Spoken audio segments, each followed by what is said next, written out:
दोस्तों, विजया टोन पे का आप सबको सादर प्रणाम। जैसे मैंने अपनी पिछली वीडियो में कहा था कि मेरा अगला विषय होगा गणेश चतुर्थी, तो आज मैं आपको बताऊंगी गणेश चतुर्थी के बारे में। गणेश चतुर्थी क्या है, यह त्यौहार क्यों मनाते हैं। सबसे महत्वपूर्ण बात यह है कि हम इस दिन गणेश जी की मिट्टी की मूर्ति को ही क्यों स्थापित करते हैं। हम गणेश जी का विसर्जन क्यों करते हैं।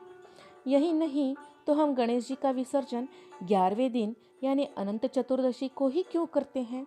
इन सारे सवालों के जवाब आज मैं आपके लिए लेके आई हूँ। दोस्तों, गणेश चतुर्थी यह त्यौहार पूरे भारत में बड़े ही धूमधाम से मनाया जाता है। इसकी शुरुआत महाराष्ट्र से हुई थी। गणेश जी के बारे में जितना कहा जाए उतना कम है। इनके नाम है अनेक हैं, जिनकी कथाएं भी अलग अलग हैं। उन कथाओं को मैं भी आपके आगे लेके आऊँगी मेरी अगली पोस्ट में।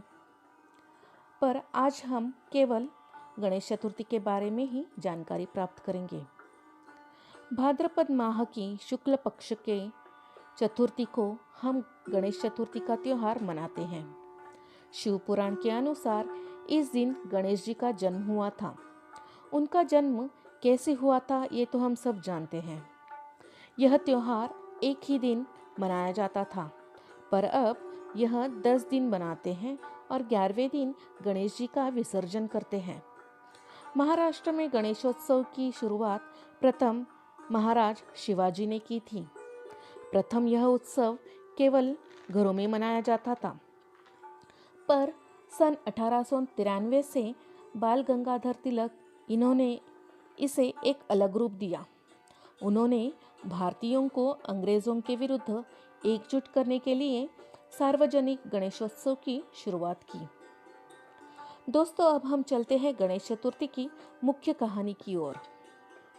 स्कंद पुराण के अनुसार महर्षि वेदव्यास जी ने महाभारत की रचना की थी। उन्हें महाभारत की सारी घटनाएं ज्ञात हो चुकी थी। उन्होंने सोचा कि मुझे इस महाभारत को लिखकर रखना होगा, पर मैं अकेले यह काम नहीं कर सकता। इसलिए वह एक दिन ब्रह्मा जी के पास गए और ब्रह्मा जी को सब कुछ बताया।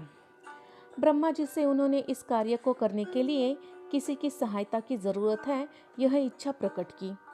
तब ब्रह्मा जी ने बुद्धि के भगवान श्री गणेश जी का नाम लेकर कहा, तुम महादेव के पुत्र गणेश जी की सहायता लो। वेद व्यास जी गणेश जी के पास गए और उन्हें सारी बातें बताई। गणेश जी मान गए। वेद व्यास जी ने उन्हें कहा, मैं जो कुछ बताऊंगा तुम वह लिखते जाना, रुकना नहीं। अगर तुम रुक गए तो मैं सब कुछ भूल जाऊंगा। गणेश जी ने यह बात मान ली। एक दिन वेद व्यास जी और गणेश जी ने महाभारत लिखने का कार्य प्रारंभ किया। सौभाग्य से वह दिन गणेश जी का जन्मदिन गणेश चतुर्थी था। कार्य की शुरुआत हुई। गणेश जी ध्यानमग्न होकर लिखते गए। व्यास जी उन्हें उनकी पसंद का भोजन कराते थे। इसी तरह दिन गुजरते गए। 2 दिन 3 दिन, पर महाभारत लिखने का कार्य पूरा नहीं हुआ। वेद व्यास जी ने देखा कि गणेश जी जो एक ही जगह पर बैठे ध्यानमग्न होकर यह कार्य कर रहे हैं, जिसके कारण उनके शरीर का तापमान बढ़ते जा रहा है। तब उस तापमान को कैसे कम किया जाए यह वह सोचते रहे। आखिर में उन्हें एक युक्ति सूझी। उन्होंने पास के सारे जलकुंडों में से गीली मिट्टी लाकर उसका लेप गणेश जी के शरीर पर लगाया। उन्होंने गणेश जी के माथे पर दुर्वा रखी ताकि शरीर का तापमान नियंत्रित हो जाए। इसी तरह 10 दिन बीत गए।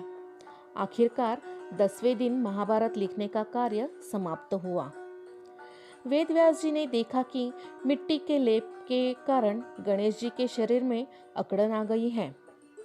11वें दिन यानी अनंत चतुर्दशी के दिन उन्होंने गणेश जी को पास वाले जलकुंड में छोड़ा ताकि शरीर में लगी मिट्टी निकल जाए और तापमान नियंत्रित हो जाए।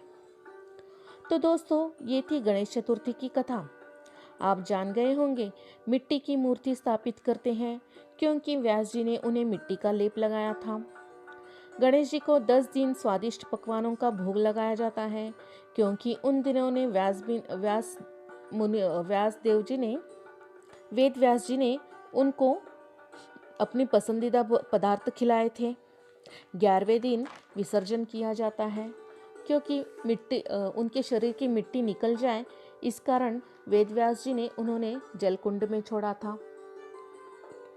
यह सारी बातें हमें अपना शरीर मिट्टी से बना है और अंत में इसे मिट्टी में ही मिलना है, यह बात बताती हैं।